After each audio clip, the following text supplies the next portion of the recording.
কথায় আছে, রেগে গেলেন তো হেরে গেলেন। রেগে যাওয়া মানেই বিবেক দিয়ে নয়, আপনি পরিচালিত হচ্ছেন আবেগ দিয়ে।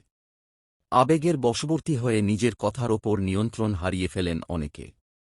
পরিবেশ, পরিস্থিতি না বুঝে এমন কিছু বলে ফেলেন, যাতে সৃষ্টি হয় বিব্রতকর পরিস্থিতি, পরিণাম ভোগ করতে হয় অনেক দিন। তাই রেগে গেলে চুপ থাকার কোনো বিকল্প নেই। রাগ নেমে গেলে ব্যাপারটি নিয়ে খোলাখুলি আলোচনা করুন। শুধু রাগ নয়, এই কথা যে কোনো আবেগপ্রবণ মুহূর্তের জন্যই প্রযোজ্য। ভীষণ হতাশা কিংবা দারুণ খুশির সময় নিজেকে সামলে রাখা উত্তম। এতে পরবর্তী সময়ে পস্তানোর আশঙ্কা কম।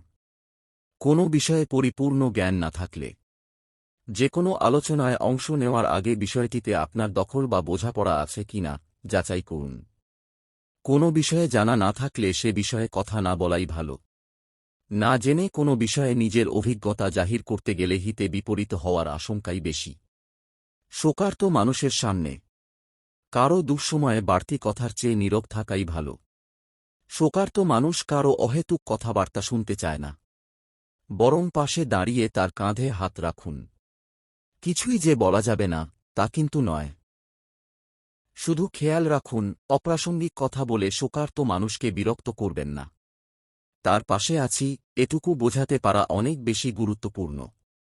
একই ঘটনা কোনো অসুস্থ আত্মীয় বা বন্ধু-বান্ধবকে দেখতে যাওয়ার সময়ও প্রশ্নবাণে জর্জরিত না করে তাদের পাশে থাকা, চুপ থেকে তাদের সঙ্গ দেওয়া অনেক বেশি কার্যকর। কেউ সমালোচনা করলে, কাজ করলে আলোচনা, সমালোচনা থাকবেই। কিন্তু সমালোচনার মুখোমুখি হয়ে অনেকেই ভেঙে পড়েন কিংবা উল্টো প্রতিবাদ করতে যান, নয়তো পাল্টা তর্ক জুড়ে দেন।